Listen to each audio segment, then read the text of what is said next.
people here know him. Extension sugar beet agronomist for NDSU and University of Minnesota. Tom. Thank you, Joel. Hey, Joel, I think we got Quincy in the wrong box. He maybe should have been in extension, knowing about his presentation style. We're the guys that are long-winded, okay, let's get to the first slide. I'll advance. So what I'm going to try to do is to interject some ideas that relate to sugar beets, but I think have broad applicability. So, but I want to start out and say that water hemp is number one in sugar beet production. So we survey our growers every year. Our last information was from the 2019 growing season. And in our sugar beet region in Minnesota and North Dakota, 59% of our growers would identify water hemp as their most important weed, and that's growing.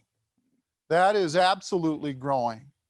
Now, the good news is our growers have done a good job of using our programs. We have very strong adoption to our programs, and in many cases, they're working good, but we have some challenges. So I want to go through a cartoon that'll give you an understanding of our programs. So let's start in the middle, right along the timeline. So when Roundup Ready technology came out, the program was called 2222, two leaf sugar beets, 2-inch weeds, 22 ounces of glyphosate. And for the most part, farmers were on a 2-spray, maybe a 3-spray program. So you can see from the cartoon, post-emergence products kill weeds that are emerged, but a lot of activity can happen in between.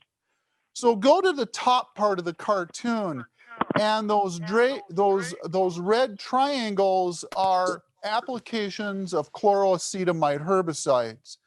So the idea is when one starts to run out, we make another spray, and those are aligned to sugar beet growth stages. Our first is at the 2-leaf stage.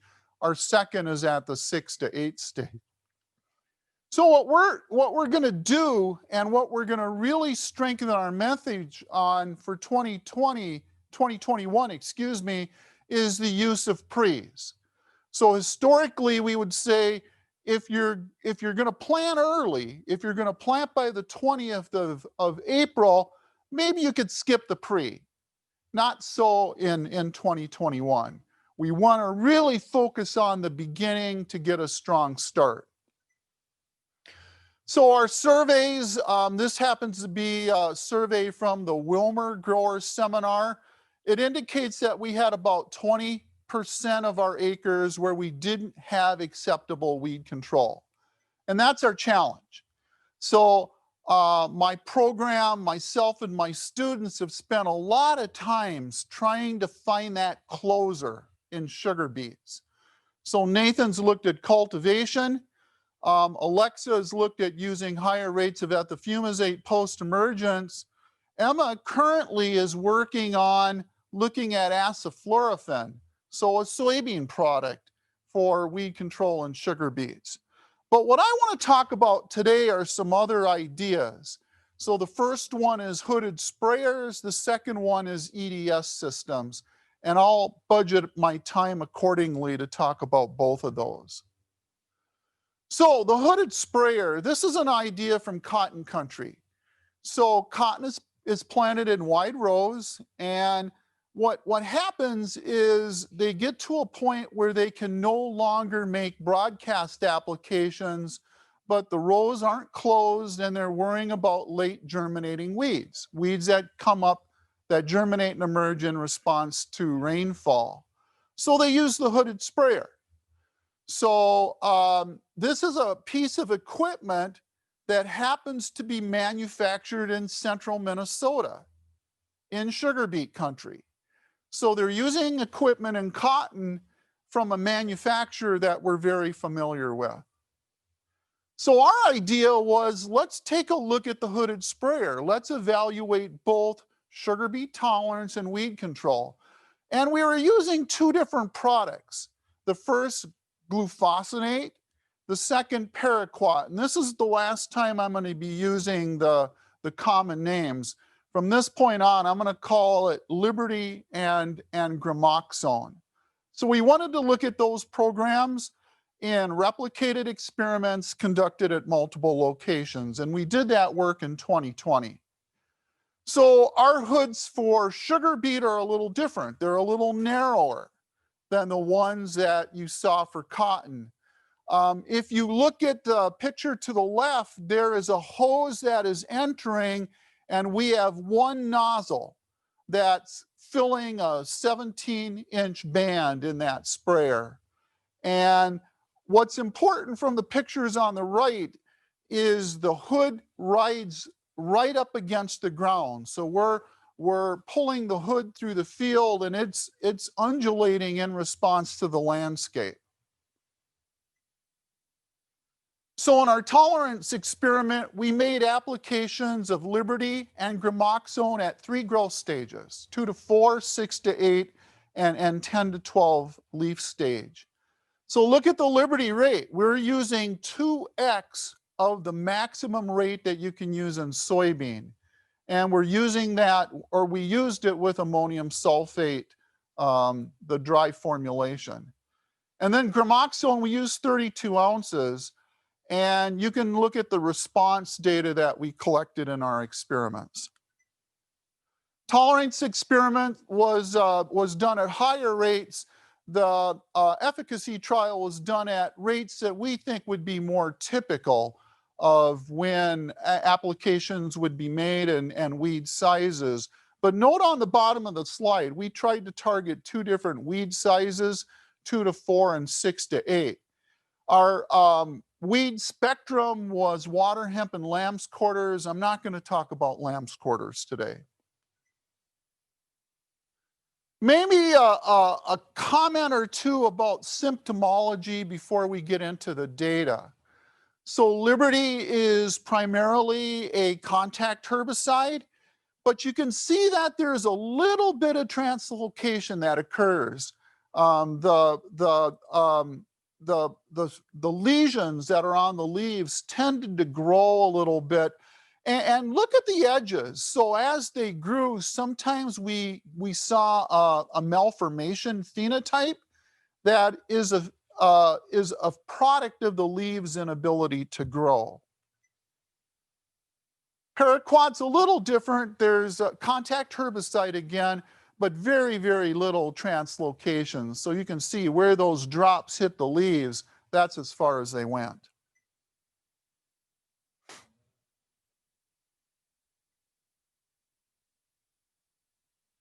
Okay, I want to look at, so I mentioned that we did this experiment at multiple locations.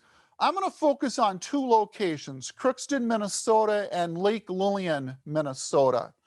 The format of the slide, you can look at the treatments there, Liberty, different stages of growth, and also Gramoxone as well. So I want to make a comment about growth reduction. So typically growth reduction is a depression in the size of the canopy. And we didn't see that as much with this type of project. What growth reduction was a deviation from normality. And it was almost like plant-to-plant growth reduction. And then the damage evaluations, so I counted, and I did a lot of these notes, I counted every plant in 4 rows where we saw what we thought was herbicide damage. Now, sometimes we got it wrong. It came from other things. In 4 rows, there's approximately 300 sugar beet plants. So you can do the math and convert that damage to a percent basis. So looking at Lake Lillian first, so the data on the right-hand side, the number that stands out is the growth reduction at the 2 to 4 leaf stage. So we believe that early application is when sugar beet is most vulnerable to damage. The thing about Lake Lillian, it was tremendously windy this spring. And we thought maybe the hood might block some of the some of the wind. Probably didn't happen so much. And we discovered that with the first application. So I want to reinforce that hood has got to ride right along the ground for this technique to work. We didn't have as much injury at Crookston. I think our technique started to develop a little better. But one thing that happened at Crookston that you can see in the damage evaluations is that we did get more injury on the bigger leaves. And we believe that was wheel track traffic. So, there's a lot of things, as you know, that can create that necrotic lesion, and certainly driving through the plots is one of them. Sugar beet is a very resilient crop, so it's very difficult to see differences, and we didn't see any differences in our experiment, which is a good news story. And this was a good data set too. So, but again, I want you to look at the 2 to 4 leaf stage for both the gramoxone and the Liberty application. So we tended to see less yield there. And I think we're going to label away from that early growth stage just based on these data alone. So what we foresee is the use of the hooded sprayer from 6 leaves, maybe through 12 leaves, maybe all the way to canopy closure in sugar beets. So looking at the weed control data here, and again, what I want you to see is the size difference between locations, and also the notion that we made sprays at 2 different growth stages. So starting with Lake Lillian, the message at Lake Lillian, and I want to start with Liberty. The message at Lake Lillian was we had better weed control from the early timing, making application to small weeds. And contrast that to Moorhead, where we seem to have a better result with Liberty when we use the 43-ounce application. So slightly different result at each location. Contrast that with gramoxone. Gramoxone worked everywhere. So I think that system will be very easy to implement. A couple of pictures. Let's start with glufosinate or Liberty, the picture on the right. So you can see the difference here. The hood runs between the rows, and in this experiment, we did not do any weed control program in the rows. So look at the dramatic difference. Also, you can see that there's a lamb's quarter escape. We will not be using this program for lamb's quarters. We're interested in water hemp. The picture on the left, 1 day after application, gramoxone, and you can already see the symptomology develop there. I'm going to do these very quickly. I want to reinforce to you that we do not currently have a registration for either Liberty or gramoxone in sugar beets. However, with Liberty, we're working on a 24C. We put together a draft last week. We intend to shortly send that to the Minnesota and North Dakota Department of Ag offices. And our anticipation is that we will have a 24C for Liberty during the 2021 growing season. Quickly summarizing the data, growth reduction tended to be location related, maybe some related to equipment, others related to wheel traffic.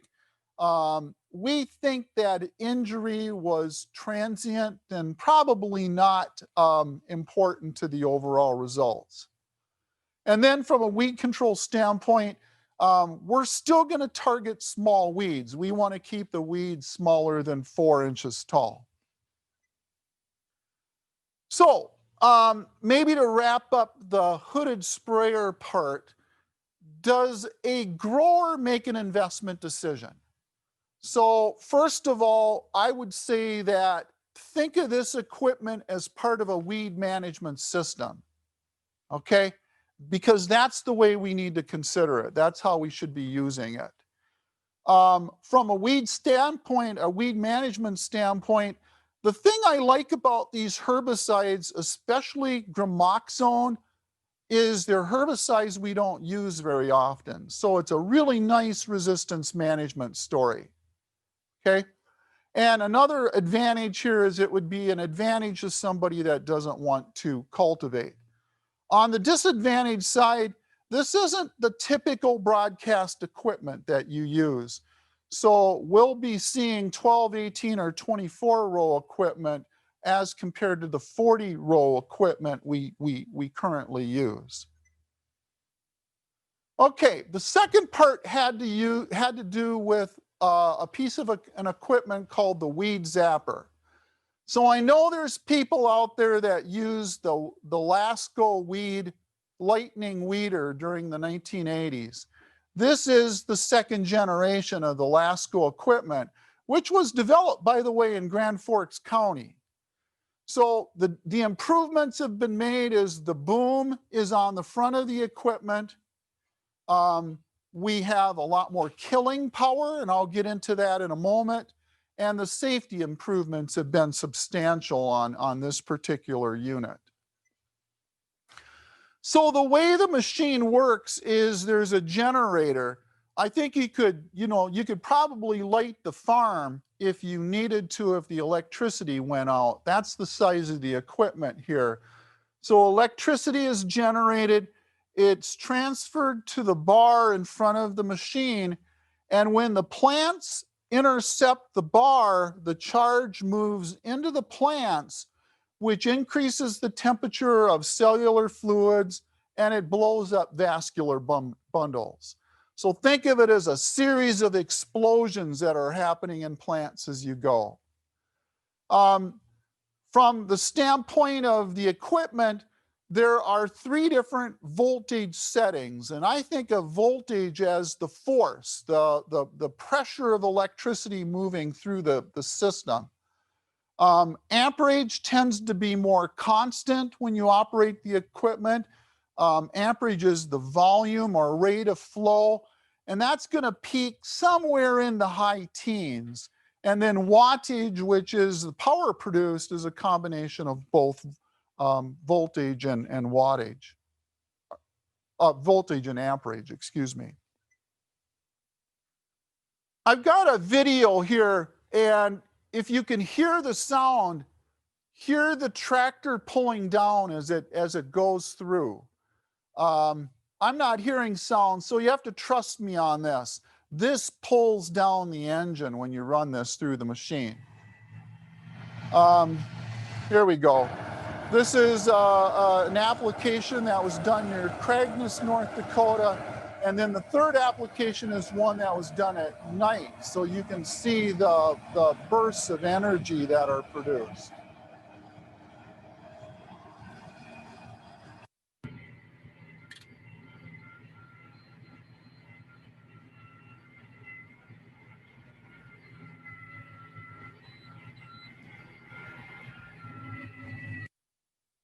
Okay, so quickly, our main objective was to see if we could control weeds. We wanted to see if we could kill weeds with this technique.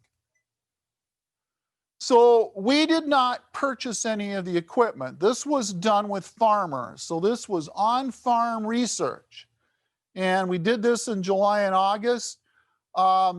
The weed zapper was used the same across the whole field on the farm. So what we went out and did was identified areas in the field that accurately represented the weed pressure in the field. So these were samples, and our replication came from multiple fields. And then we collected data at various time intervals. Okay, 3 kinds of data, and I want to start with the wilting phenotype, which occurred immediately. And you can see there's really no change in wilting that occurred over time.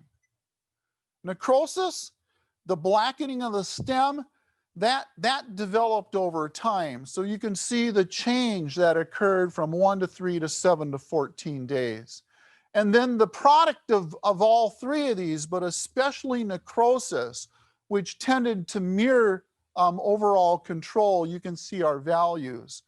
So at 14 days, we're getting approximately 80% water hemp control with this program. And just quickly, I want to show you the pictures so you can see the wilting and then how the different shades of necrosis develop. And then at the end of the experiment, 14 days, contrast an untreated plant to one that was treated with the equipment. So there's a question that we had about what if we did multiple passes? What if we compared 1 pass to 2 passes to 4 passes? Our Craigness field was the field with the strongest pressure. So on a 1 to 10 scale, we rated Craigness a 9. So there's a trend, especially at the end, towards improved control with 4 passes versus 2 passes or 1 pass. You can see earlier on, especially 3 days, 7 days, where we did see some significant differences. And again, I remind you, this was in a heavy pressure. So we had a field that we rated a 4. This field was over at Felton. And you can see in a lighter pressure, we had improvement in 2 passes over 1 pass. So these results aren't intuitive necessarily. You might have expected the opposite. And we're wondering if maybe we were overheating in the heavy infestation, and that might have contributed to the results. But what we did see, the bottom line is we did see an advantage of multiple passes in both fields. What's next? One of the things that we observed in 2020 is farmers used this equipment in July, August, and early September. And we know that water hemp makes seed 2 weeks after flowering. So we went out and we collected plants and we harvested the seed from those plants, and we need to test viability in a greenhouse. My hypothesis, unfortunately, is those seeds are going to be viable. Summary, I'm going to do this quickly. So the weed zapper controls weeds. There's no doubt about it. Speed, we didn't test speed, but our colleagues at Missouri did, and they didn't see any difference in the effective control regardless of what speed you operate at. We controlled water hemp to kochia. I didn't talk about kochia. We didn't see as good a control with kochia, a more highly branched plant, than we did with water hemp, a plant with a strong primary branch. So Joel, my last slide, we're in the same place here as with the hooded sprayer. The weed zapper is not a weed management system. It's not a standalone system, but we think it probably will work in a system where we're using a pre-planned program. What does concern me though, and this is the con side, we have to remember that we don't run the machinery in the field until the weeds are above the canopy. So yield losses, quality losses from weed interference are already occurring. So my last slide, Joe, my contact information, and we're ready to transition.